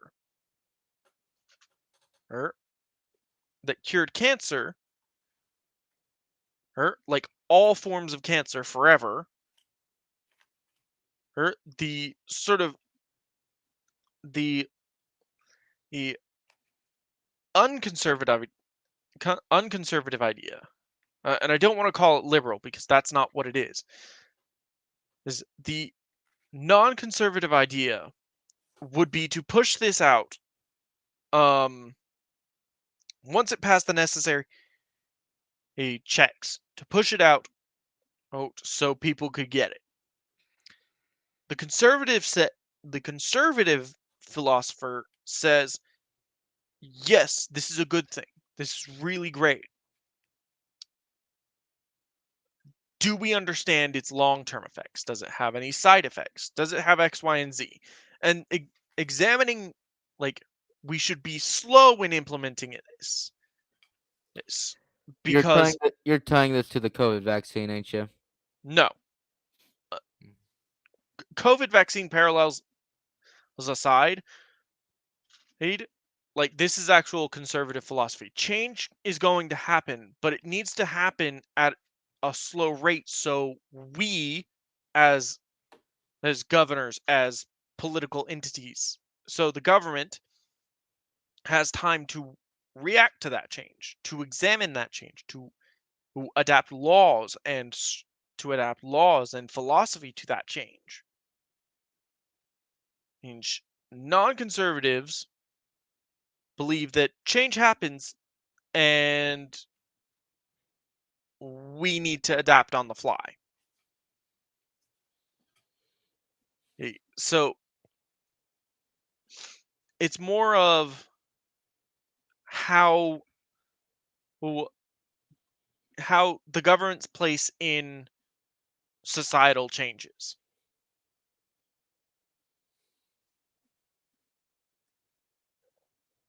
But it's obvious that it's conservatives that are most likely to fall into this rabbit hole. Let's recap. It starts out as a very strong connection to their beliefs as a Christian and or as an American. Not necessarily. Down to the point that even criticism towards either would result to an emotional reaction where they would take it very personally as if the comment were towards them. Oh yeah, Matt. Nobody within your political sphere is like this. Yeah. Yeah, There are definitely not endless His clips of people on the left being triggered and upset about Yeah, things. just say that the LGBT community is kind of nuts and just see what happens. In a way, they are a lot more reactionary than to think logically. But because they embrace everything about their beliefs, they even accept Oh them god, the cherry dramatically. picking. Hmm? I said the cherry picking here. Yeah. Let's Which turns compare every patriotism conservative in the into country to nationalism, these guys where at they accept Charlottesville. bigotry as part of not only their beliefs, but also a part of traditional values of both their faith and their country. Even when confronted of those problems, they do their best to deflect according to their belief of danger for. Sorry, I skipped past that last one because I watched it in real time. Just a bit too brutal. Not fun. Let's see.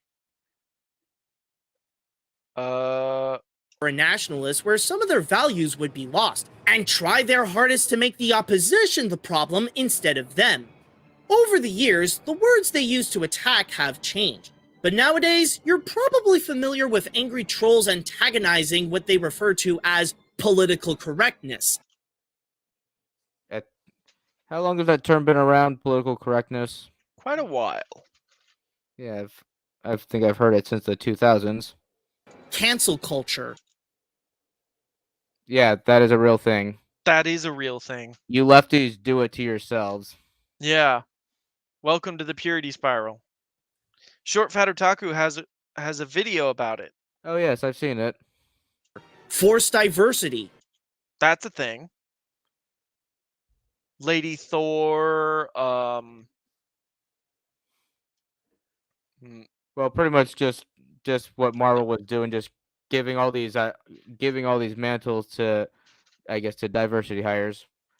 Girl Thor, Black Captain America, Latino Falcon, girl Wolverine, girl Captain Marvel, Latino Hulk, Muslim Miss Marvel. Actually, no, Yep. Hulk is a half Asian. Oh yeah. Or even the SJW agenda. Yep. I just call it what it is, the communist agenda. So pretty much what you've been pushing this whole time, Matt. Of the constant opposition and criticism they receive, especially on social media on a daily basis, this only pushes the nationalists to doubling down on the lead become occultist, where now their values and their vision of America and Christianity is encompassed in a president who is unapologetic to take conservative beliefs to the extreme. What the fuck does Trump have to do with Christianity? That's a good question. Okay, Matt Burnett, on the off chance you're actually watching this, you are one of the single dumbest human beings I've ever come across on the internet. You are a socially retarded moron. You don't understand people at all. Okay, proceed. Where the truth and law no longer matters. It's all about his word to dictate the country and its people. What? Orange man bad. Like, what? Did you miss the several instances of protests where Trump, followed the law, where he did things by the book, almost 100% of the time, to the point where he had a lot of trouble getting things he wanted and promised done. Like Donald Trump valued law and order and put no more heart was not someone that looked at executive orders as a tool to achieve, did not look at his office of president to advance his own personal gain, to advance his own person. I'm sure he understood that was a byproduct, but he bound himself by the rule of law. There were several times during his tenure as president where he could have easily and justifiably overstepped his bounds as the president of the United States. And he did not. Like, I don't understand how you can say that the law is dictated by Donald Trump when Donald Trump submitted himself before it. And the only thing that is considered a crime is if you disagree or stand against his word. They once tried to sneak You that in. SJWs have no self-awareness. I know, right? This guy has no self-awareness. I would also, again, press X to doubt. It's CNN. Because I bet this man has faith that the media reports the truth. But now they're no longer hiding it anymore, and they want to make disagreeing with them illegal. I care about everybody. If you're a young African American, an immigrant, you can go anywhere in this state. You just need to be conservative, not liberal. For American cultists... Okay, before we talk about Kyle Rittenhouse, who the fuck was the previous guy? I have no idea. He's just some guy. Yes, there are conservatives that are legitimately bigoted people, but they're kind of few and far between. Also, there are just as many liberals who are bigoted people. Yeah, just on the shoes on the other foot. Yeah. That is the only... Is that Kyle Rittenhouse? I believe so. Rule. You can commit crimes that are against the country and sins that the Bible condemns, but only as long as you do it in the name of the leaders of these traditional values, who actually threw away their own beliefs to grift their way into power. Did Kyle Rittenhouse ever come out as a Trump supporter? Did he ever espouse any political belief? Not from what I've heard. And the moment he said anything, that would be it. Like the media would have been all over it. It would have been everywhere.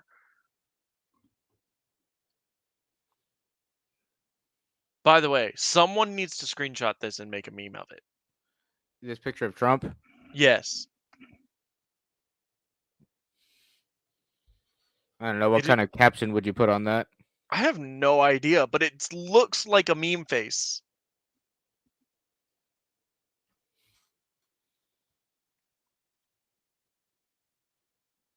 When looking back at Comstock and the founders with the way they ruled their city and compared them to the more notable Republican politicians... Ted Cruz bad. Let's see. Trump, presumably the stand-in for Comstock. Mike Pence, the most invisible vice president ever. Chuck Schumer, he was the Speaker of the House, and he's the leader of the Senate. He's the Republican Party leader. Like, of course he's a notable figure. Lindsey Graham, who, is kind of a bitch. And Ted Cruz, who's also kind of a bitch. It makes you wonder, is there really any difference between them? Yes. One's a cult and the others are just a bunch of douchebag politicians. They're literally chasms between this set of men and this set of men. Like, I don't think this man understands that, yes, there are significant differences between these men. And more importantly, is there that much of a difference between the United States of America and Bioshock Infinite's Colombia? Yes. Again, we have laws that prevent racial discrimination and gender discrimination. If anybody is committing it, it's against the law. You can imagine, this game has made a lot of conservatives upset for, well, calling them out on their ideologies. I am a conservative. I liked Bioshock Infinite and suck on my knob. And if you're not down for that, Well, guess what, friendo? You're homophobic. How dare you discriminate against me? See, I Yeah. can play this game too. Ooh, Animan. And it's not going to be fun for you. But I don't need to play that game because your arguments are shitty and you didn't do any research. And it shows. But believe it or not, there were also a lot of people on the other side that were upset as well, most namely through the depiction of the Vox Populi, using them to push out a message that would say both sides are equally as bad. Yes. Yeah, in context, yes. Yes, how dare it not be a pure black and white good versus evil thing? Mm. And accuse the game of being a centrist, because as we all know, there is almost nothing politically worse than a centrist. All right, I'm a centrist. I'm glad to piss you off. This guy, I bet. Just look at this face. I bet you $20 he has child porn on his computer. But you know what's funny about Bioshock Infinite? In response to all the political commentary that people were asking about, the creator of Bioshock, Ken Levine, stated that it was up to the gamer to interpret what they have just witnessed when playing through the game. Okay, what's wrong with that? Again, you've done very little to support your own statements and your own like sort of interpretation of the politics of BioShock. So I'm having trouble sitting down and saying, yeah, it shouldn't it shouldn't be up to interpretation. This is the only interpretation. This is what the game's saying, blah blah blah blah blah. I would hesitate to say that because, anyone could examine the sort of philosophical ex- sort of stand up examine the philosophical underpinnings of the time of oh Jesus, it's late apparently. Um of BioShock and go like, well, this is how I looked at it. That it is their choice to determine what is a metaphor and what's just shooting up bad guys and giant robots. Again, what's wrong with that? And yet, isn't it strange that he would go and say that not just a game actually, about a franchise that only allows you to have the illusion of choice, to make you think that you have a choice in the matter when you're playing through the game. What?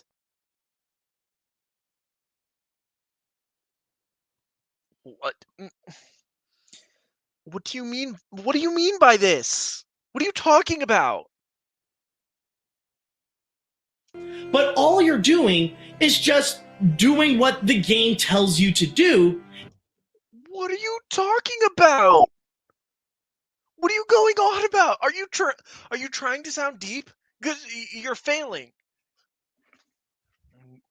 Is this a whole reference to a man and like a slave obeys? These kind of thing? Like when you kill Andrew Ryan?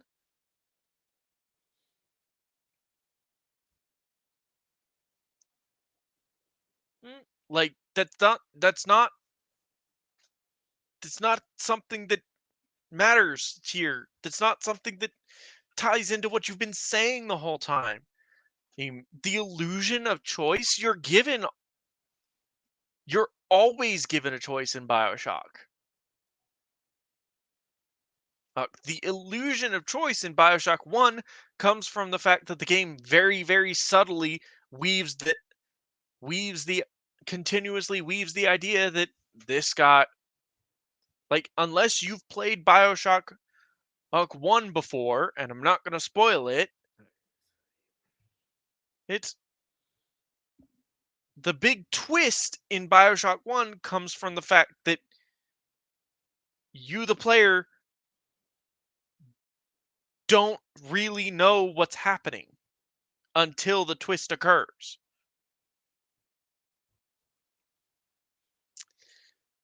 in Bioshock 2, you're literally an experiment built and conditioned for one purpose. The fact that you have deviated from that purpose means you have choice. And in Bioshock 3, you, Booker, the player, are motivated by relieving yourself of a debt. Like, that's what pushes you. That is what drives you. That is your motivation. That is why you choose to do the things you do. Oh, because you wish to square the debt. Not taking into account, of course, the multiple different endings across all three franchises, across all three games.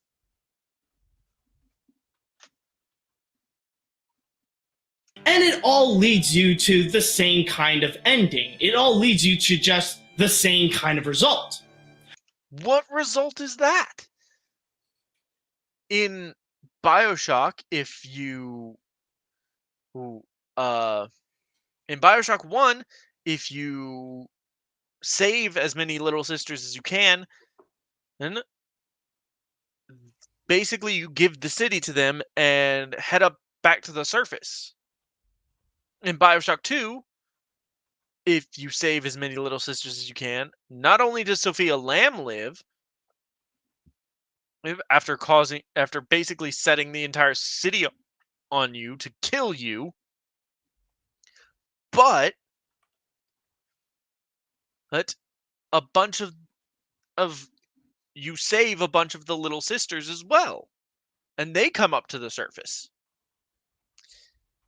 In Bioshock Infinite, you prevent Comstock from ever existing. Like, and on the other hand, if you harvested all the little sisters, you rule Rapture in Bioshock 1. If you harvested them in Bioshock 2, the big sister that's part of the game basically harvests you and then goes to conquer the surface world. And in Bioshock Infinite, Elizabeth brings on the apocalypse, essentially. Like, it's not that a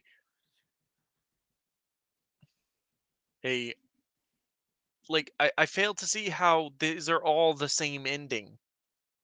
So the big thing that I do want to ask, and I mean, yes, I am very well aware that what I am talking about is only just a fraction Controller's not even fucking on. of Bioshock Infinite compared to the many layers that the game actually has. I'm only You're in a sandbox surrounded by a desert. Talking about one side of the coin.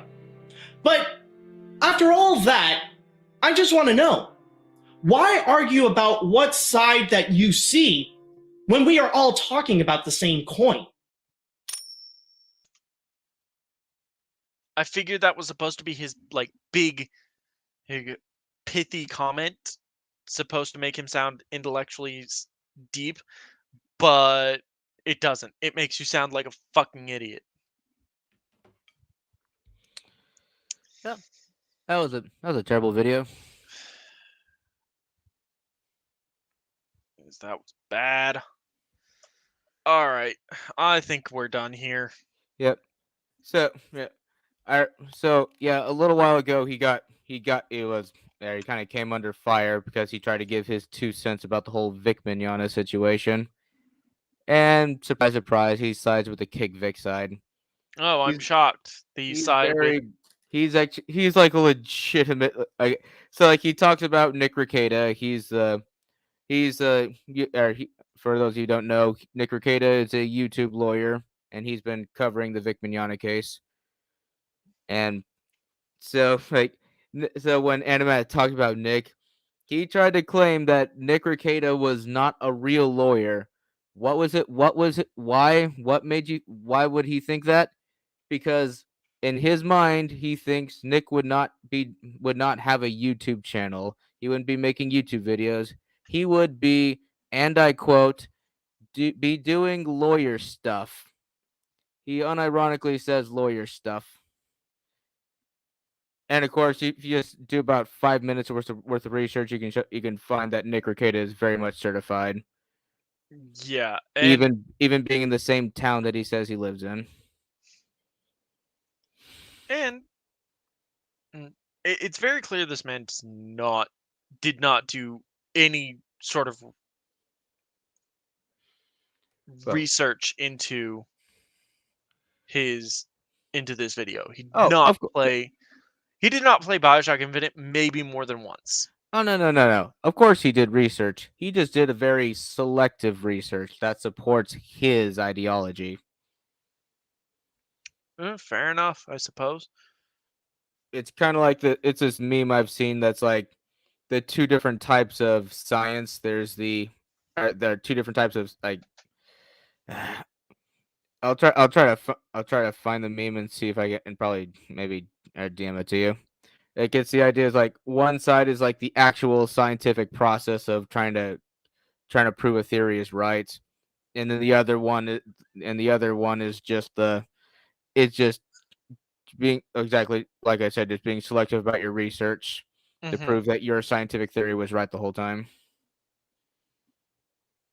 and while trying to push away anything that challenges the narrative. So, modern social science, then. Exactly. All right. Well, it is now 11 o'clock. I am tired. I wish to go to bed. So, I will wish you all a good night. Thank you all so much for watching. And goodbye.